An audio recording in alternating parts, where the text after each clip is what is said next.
Welcome to your Week 10 George Spicer Reads video, Year 5. This week, our theme is all about underwater creatures and the sea and the oceans, and so our book is The Morning I Met a Whale by Michael Morpurgo. In this video, I've chosen a section from the book that happens towards the middle. So I thought I'd give you a brief synopsis about the book. Now, I've taken this from the blurb. Remember, that blurb is the back of the book that tries to entice the reader in. At sunrise, young Michael spots a whale on the shores of the Thames and thinks he must be dreaming. But the creature is real and brings a message for him. Humans must mend the damage they are doing to the planet before it is too late. But Michael finds it hard to speak up. Can he fulfill his promise to tell others when neither his teacher nor his classmates believe his story?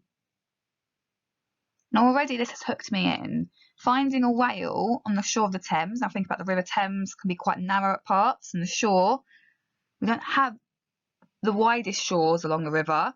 Why would it be quite surprising to find a whale there? And why might he think he was dreaming? And the fact that this creature is real and brings a message for him. How does this creature communicate with him? Very interesting, and I'm sure we'll find out more in the book.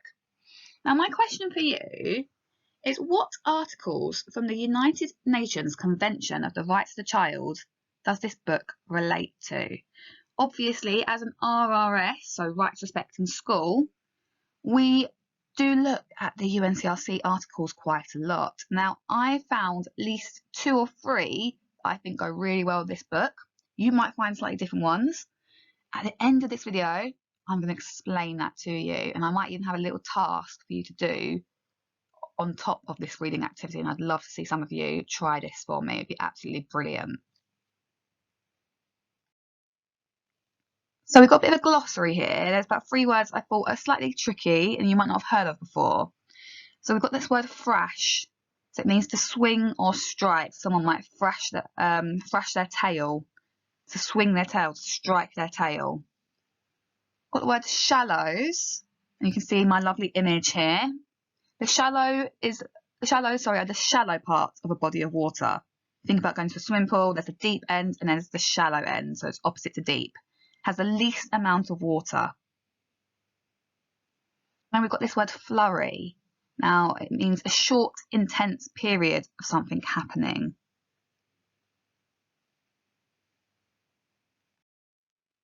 In this part of the text, the boy and the whale have met. And the whale is trying to explain to the boy why he has ventured so far away from his home. He explains that his grandfather has told him to, and we'll find out the rest why. So this is a conversation he's repeating that he's had with his grandfather. I mustn't go any further than I had to. You'll want to, he told me, just like I did. Okay, so from the phrase just like I did, I can see, I'm going to sense that the grandfather whale has done this journey before. Perhaps he's done it for the same reason and wasn't successful and is hoping his grandson will be successful. When you find a child, that'll be far enough. And when you find him, tell him all I've told you, what we whales all know and people refuse to understand. That's a really interesting phrase, refuse to understand. That phrase suggests to me it's not that people can't understand it, that it's too complicated. It actually suggests to me they don't want to understand it. Maybe by understanding it, it'll give them more work to do or ruin their way of life. So they're refusing to understand it. They're almost brushing it under the carpet and pretending they don't understand it or they don't get what's happening or they're not sure. They're almost forcing themselves to be ignorant and not allow themselves to know all the facts. Tell him it's our last chance and their last chance. And you must make sure it's a child you tell. So we've got this repetition here of the fact that talking to a child, suggesting that maybe the whales think that children are more easy to speak to. Maybe they understand better.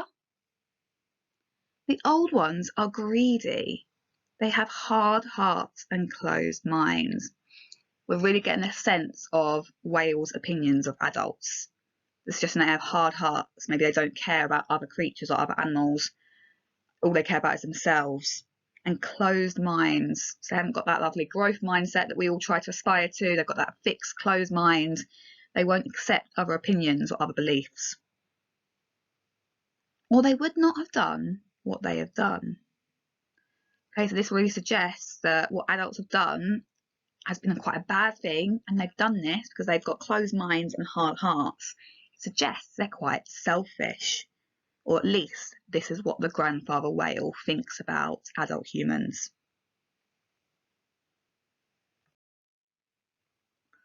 They're too old to listen, too old to change. Again, we get that understanding of why they're picking a child. Children are great listeners. They take on board a lot of what everyone says and use it to help them, and obviously are constantly changing. The young ones will listen and understand. So children will listen to what's said and will understand what's happening, and they'll probably fight to change it. Just like they saved me. So I'm wondering if at one point the grandfather got stuck somewhere and needed the help to be saved by a child, because he's saying just like they saved me. They can save the world. And that's a really poignant phrase. Children can save the world, and it's very true. You all have it in you to affect how the future's going to be, because you are the future. If they know, they will want to put it right. I know they will. This whale has got a really strong opinion of how wonderful children are and how much they've got a sense of goodness and justice, and they fight for what's right. They just need telling. All you have to do is tell them. That's what grandfather told me. So that's why I found you, and that's why I have come. So we've got the sense this whale is on a mission. He's not accidentally met this boy, he's met him on purpose. I've got the pupil aloud here. Now what I'm going to do is I'm going to read through the text and I'm going to ask you to pause it. I've highlighted certain sections in yellow, and I want you to pause it, really think about what these sections are telling you, what can we learn from them, maybe what we can evaluate, predict, infer, clarify even. And then we'll go through it together. When he must have realised the danger himself, because suddenly his tail began to thrash wildly in the shallows. The bird took off in a great flurry of panic. The whale didn't stop flailing around till he found his way back out into deeper waters, where he dived down and vanished altogether. This time, I wasn't really that worried. I knew in my heart that he would come back, that he had much more to tell me. All the same, he was gone a long while before he appeared again, and I was so pleased to see him when at last he did. I want you to pause the video and have a look at those highlighted words, or those highlighted phrases, sorry. Think about what they're telling you. What can you learn about the text from this? What can you infer, evaluate, clarify? Think about all our wonderful strands that we look at in reading.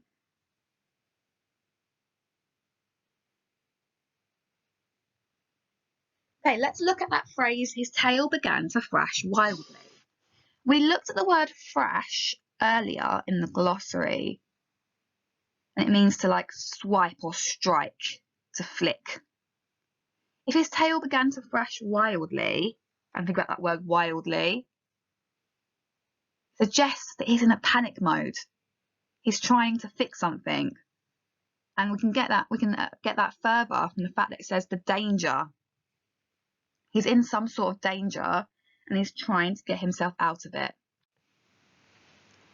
So his tail began to thrash wildly. From this, I can infer the whale was in a sense of panic. The whale was feeling a sense of dread.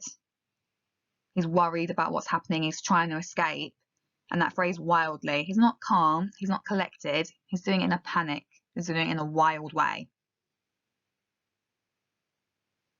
The birds took off in a great flurry of panic. I love that phrase, a great flurry of panic. Now we know flurry, something that happens quite quickly, but for a short period of time. So a flurry of panic. Why might the birds be in a flurry of panic when this massive creature in the seas is thrashing its tail wildly? They're going to be a little bit worried. They're going to want to get away because this might seem like a threat to them. They're going to flurry off or fly off, take off in a great flurry of panic because of the fear or the threat the whale was created by thrashing its tail wildly. I knew in my heart that he would come back. Now, again, a lovely phrase, I knew in my heart. If you know something in your heart, it means you greatly believe it. You're 100% certain, you're sure. This shows to me the bond the boy has had already with the whale. They're connected. They've got a bond. So he knew in his heart this whale would return. He's confident. And then lastly, pleased to see him when at last he did. This further shows the great bonds the boy and the whale have created in this period of time. He's pleased to see him when he did.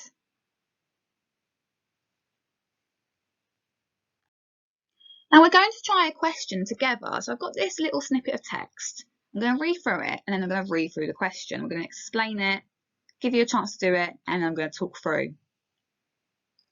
It was the strangest thing, but when he began speaking to me again this time, I found I wasn't just hearing his words and understanding them.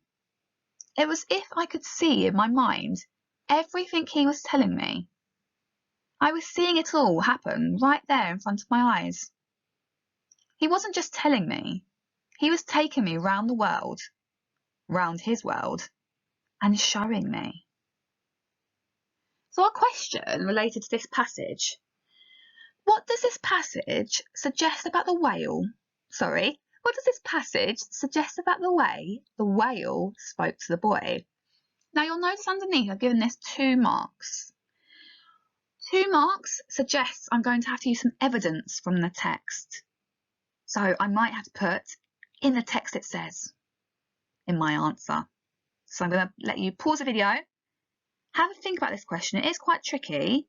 I feel like you'll understand it and you'll get it right. Give it a go.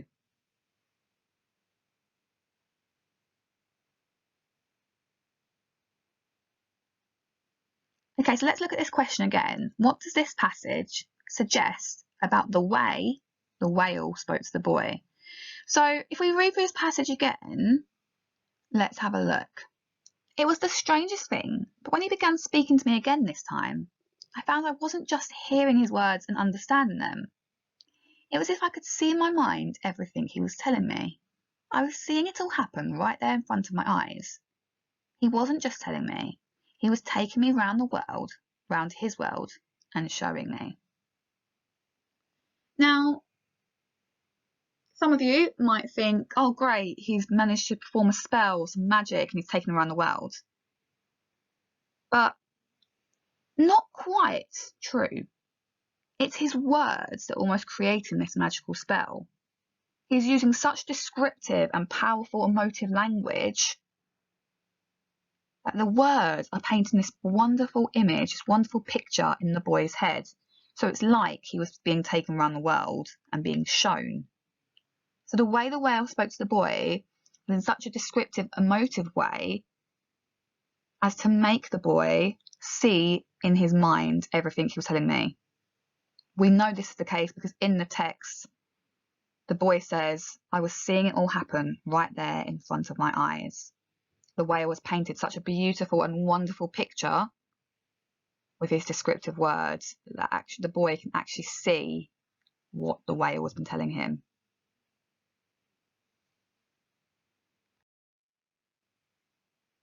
Okay, so we're going back to that question I had at the very beginning. It says, what articles from the UNCRC does this book relate to?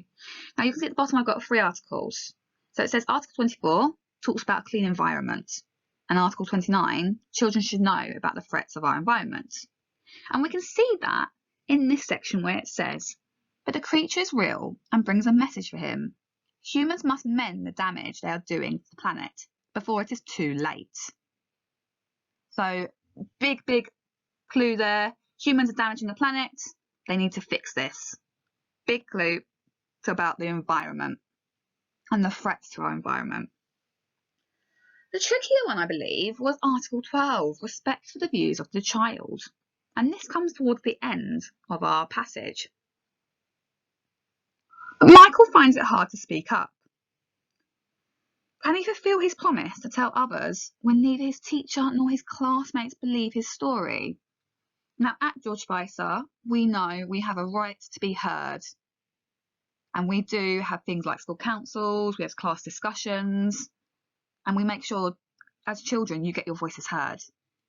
Clearly, this isn't the same for Michael's school, as his teacher and his classmates don't believe his story, sorry. So, respect for the views of the child isn't really being followed here, which is a shame. Michael's views aren't respected. Such a shame, and hopefully you will never feel this way at George Spicer. Now I'm going to explain to you the bonus task or my particular challenge that I want you to do this week with our reading. These are the next 2 pages that continue from our story. You can see they've been beautifully illustrated. He showed me the bottom of the sea, where a coral reef lay dying and littered with rubbish. I saw a sperm whale being winched, bleeding out of the sea. A leatherback turtle caught up in a vast fishing nets, along with sharks and dolphins. There was an albatross too, hanging there, limp and lifeless. I saw the ice cliffs in the Arctic falling away into the sea, and a polar bear roaming the ice, thin and hungry. I don't know if you can see in the images, but there we've got our leatherback turtle caught up in the vast fishing nets. And you can see the polar bear on the ice, almost seeming to be falling off the ice because it's so thin. I've kept the articles in the top there. It's got Article 24, talking about a clean environment. It's thinking about the rubbish that's been left on the sea. How can we stop that? Article 29, children should know about the threats to our environment. So obviously we've got different examples here. There are more than this, but these are examples that are faced more in the ocean. And Article 12, respect for the views of the child. Now this one will come next. So what I want you to do is research the threats facing our environment. Now you might choose to focus on the environment of the seas and oceans, like the book. You might want to do it about forests and life above land. It's up to you. Have a think about what can be done to stop these threats. What changes could humans make? And what can we do to save animals or our environment? If you remember in Year 4, those of you that were with us in Year 4, we looked at the video Orangutan, that Iceland advert video for Greenpeace, where it talks about orangutans' homes being destroyed and what we could do to stop this. You might want to look at this video again to help you. I would like you to create a poster explaining these different things to others who might have closed minds. So explaining the threats, how we can stop this, and what we can do to save animals and environments. And think about who the whale said has closed minds. It's the adults. So how can you make your poster appealing to adults and make them respect the views of the child? Think about Article 12. How can you make adults respect the view of the child? Think about how you can articulate yourself clearly, how you can make the poster bright and colourful and make it attractive to the reader. I would really, really love to see some children send their work into their teachers. And I'm going to ask the other 3 class teachers, so Miss Hall, Miss Price, Mr. Rolland, to send me any great examples. Because this would be really amazing for me to maybe print off and create a lovely Rights Respecting Schools display on this. Good luck, Year 5. This is a lovely book and I hope you enjoy it. Any questions? Talk to your teachers on Teams or email them.